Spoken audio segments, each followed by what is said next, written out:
my name is Amara, and I wanted to make a positive birth story video because when I was pregnant and I was looking for positive birth stories, it can be hard to find, and most of them are hospital births, which are still helpful, but this is actually a birthing center birth.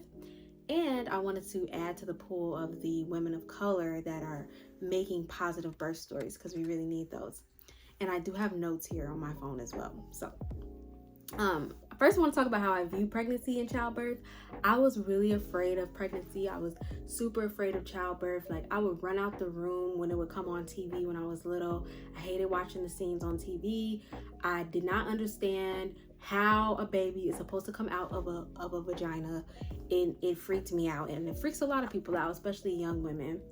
And even before I got pregnant, I had this idea that I didn't really want to be in a hospital just because of the crisis going on right now with Black maternal health, and just feeling uncomfortable. And sometimes I just don't like going to the doctor. Like, I don't like hospitals. So I had actually researched birthing centers near me and had found one that was just amazing even before I got pregnant. So I kind of, knew in my head, like, okay, I think I want to have my baby at a birthing center. And I did watch a lot of videos as well, like positive birth stories, but it didn't really have exactly what I was like looking for. So once I found out I was pregnant, I started to read a lot of books, and a lot of them weren't very helpful because I'm a Christian, so I wanted something that really aligned with my beliefs, and I found a few books that were really helpful, and I can link those in the description so you can buy them. But I meditated a lot on scripture constantly, like scriptures about fear, just working on releasing all the fear surrounding pregnancy and surrounding childbirth, and just reframing my mindset to know that pregnancy is natural, completely natural. Women have been doing this since the beginning of time. Women have been giving birth since the beginning of time, and you don't need medication to give birth. I mean, granted, everybody's situation is different, but you can have a natural childbirth. You can have an unmedicated childbirth, and it be beautiful and not scary. So anyways, now I'm going to get into the actual pregnancy and the actual delivery. So I had a pretty great pregnancy. For me, I just didn't have any morning sickness or anything like that. I did have pregnancy symptoms for sure.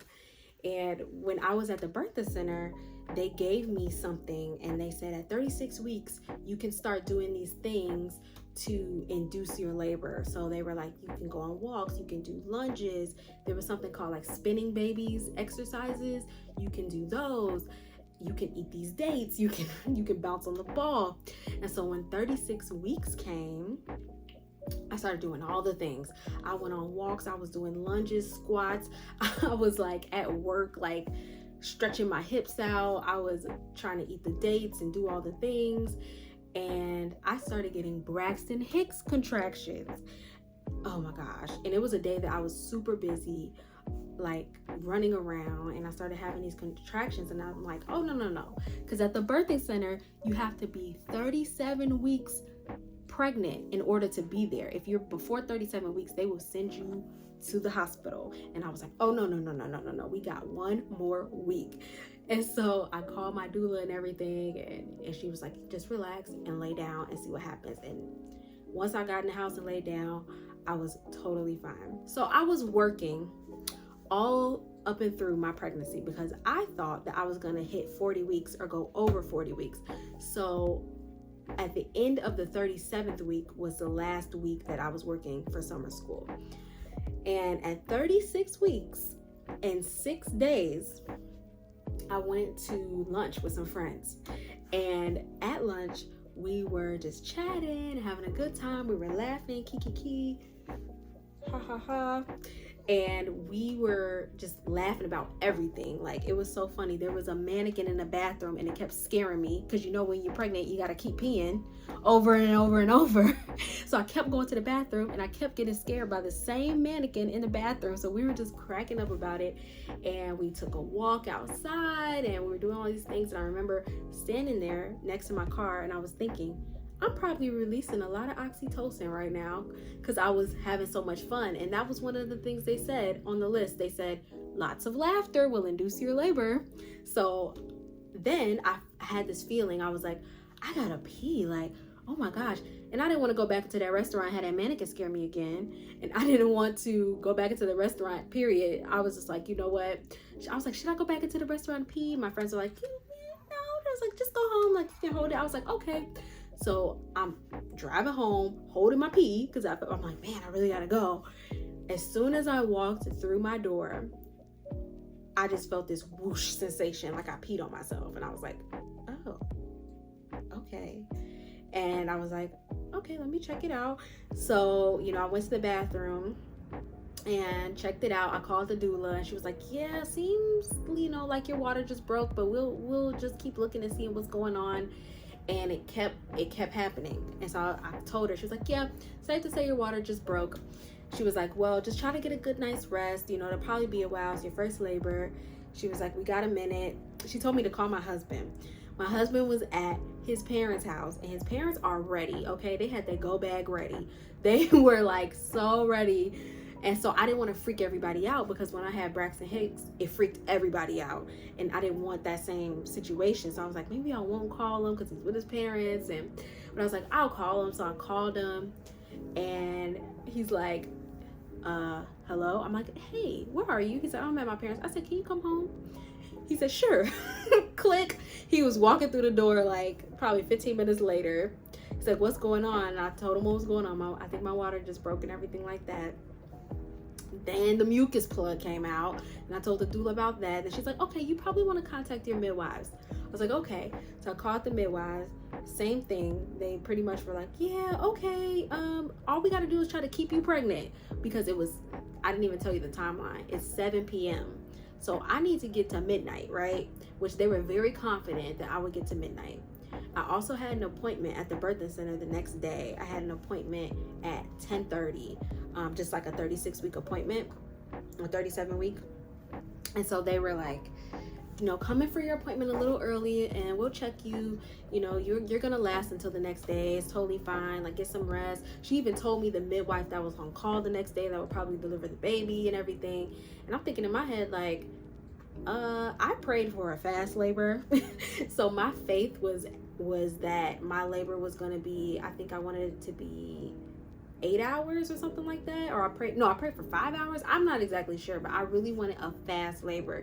So I was thinking, I don't know if I'm going to make it until tomorrow, but okay. So then I went onto the couch. I played some worship music. I was looking at my phone, looking at the scriptures. I had really wanted to write the baby a letter, and I never did it. So I had wrote the letter real quick on my phone, like in my notes, because I knew she was coming. Then, I was just laying there for probably like an hour, 2 hours. Then after that, I got into the bed, because they said to try to get some sleep. As soon as I laid down in the bed with my husband, that's when the contractions just started coming, and it started not feeling so great. And then it reminded me of period cramps, like very intense period cramps. And I started to just kind of like stretch, and kind of like I was on all fours, and that was really helpful. I had like some pillows under me. And then I threw up. And then Jordan's like, my husband, he's like, he's like, we're going. And I was like, no, it's not time yet. He was like, you are not having this baby in this house. So I heard him. He was trying to keep it away from me, because I told him that I really wanted silence as much as possible while I was like laboring. So I could hear him kind of like off in the distance. He was like talking to the doula, talking to the midwives, and he was saying like, she's not really talking anymore. The contractions are lasting like 6 minutes. And he was like, come on, we're leaving. I threw up again. And then I think we left here about like 11:30 p.m.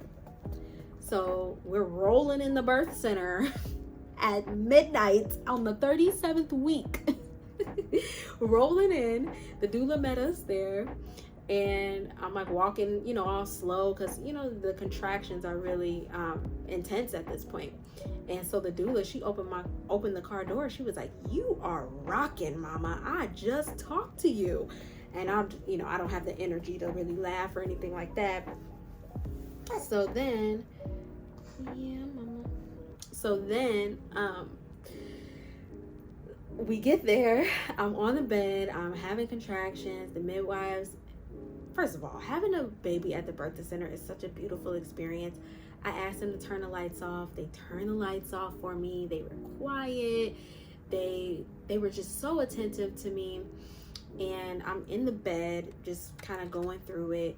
And when I was on my side in the bed, my husband came up behind me and like cuddled me, and it helped so much. And I was kind of grunting through it, like moaning through the contractions and everything like that.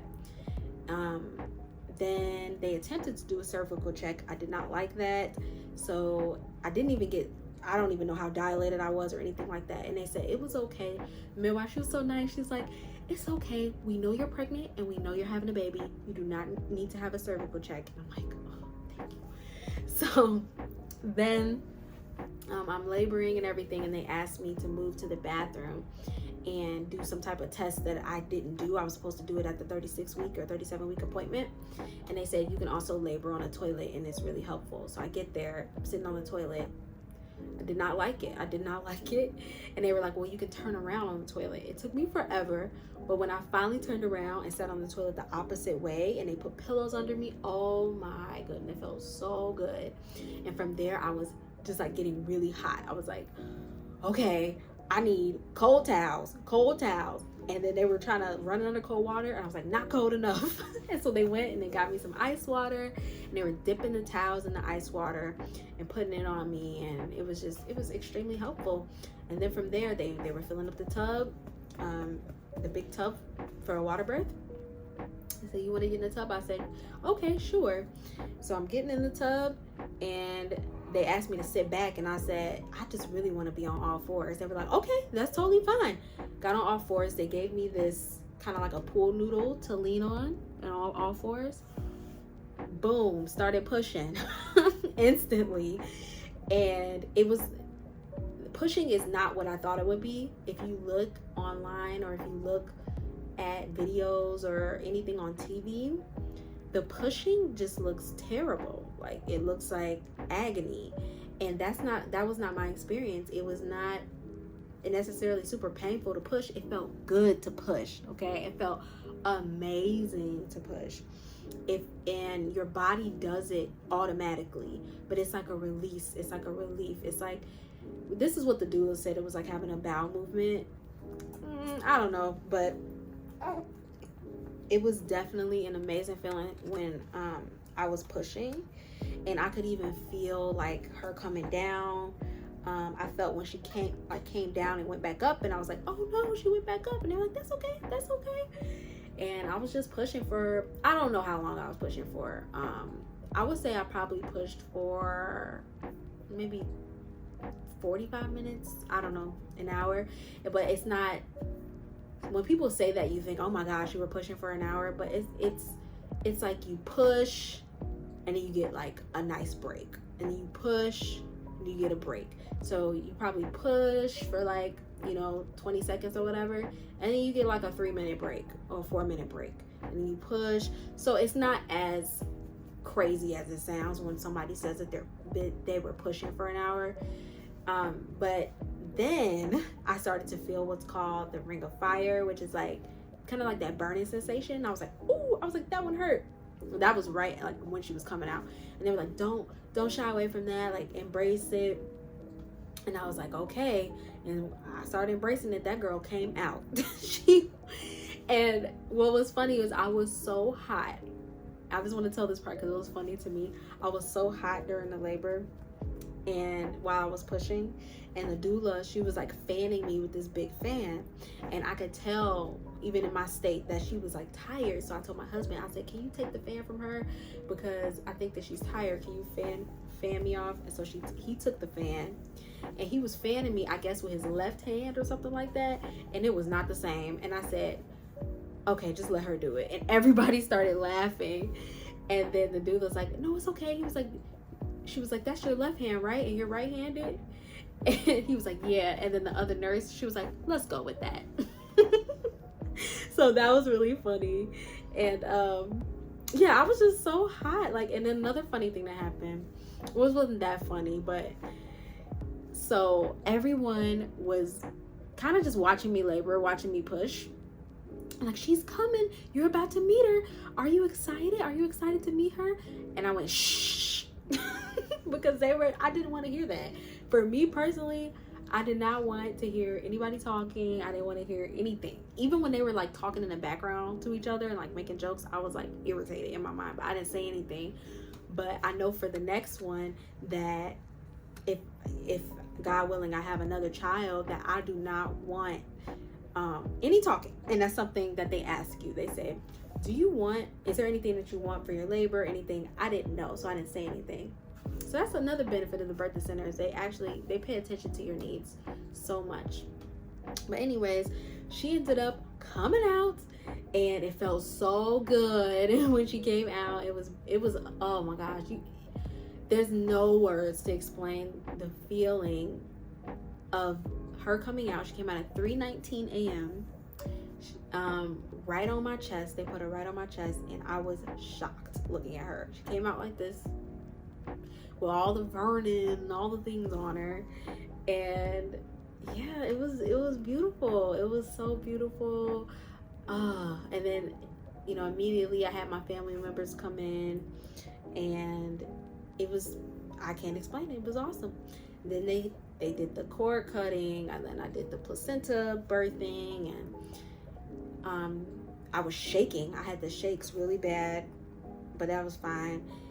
They got me up out of the tub gingerly, probably like a half an hour later or something like that. I'm not sure.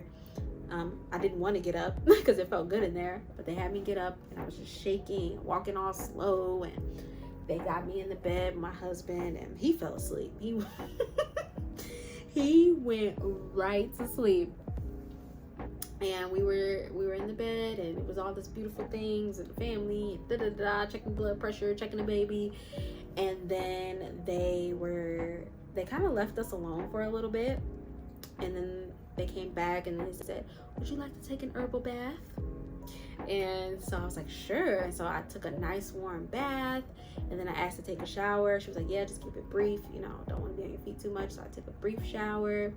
I used the bathroom for the first time. That was very nice, because the birth assistant was in there with me, and she was talking to me. And I remember telling her, I said, that really was not that bad. I said, honestly, if I could do this whole pregnancy thing over, I would just relax. I would not be so stressed about this childbirth. And I said, and I would not Google so much. So that's my advice to you, mama. Try not to Google every single thing. Try not to obsess yourself being on forums and looking up every single thing, because it's gonna happen how it's gonna happen. And for me, it was quick. Like, it was just like, okay, you're laboring, and now you have your baby, and this is what you need to be focused on.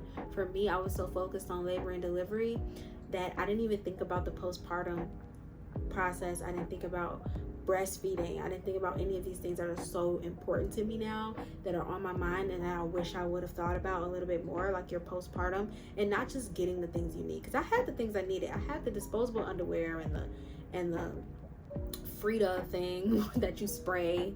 I had all the creams and all of that, but I didn't think about the emotional piece of it, and I didn't think about the physical healing.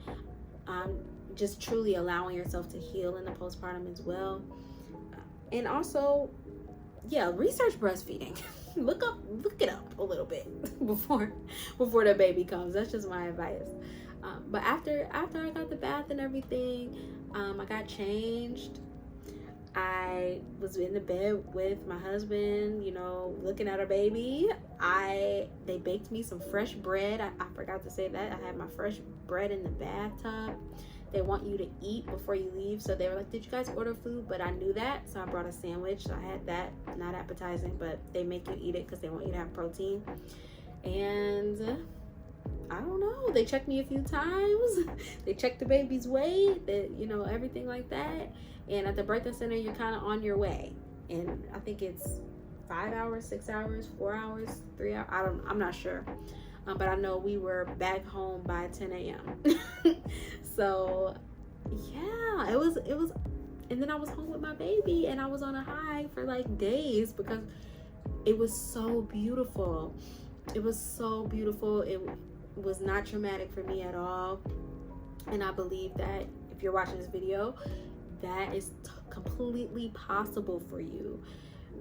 But work on releasing that fear, because that is the main thing that's going to make it hurt worse.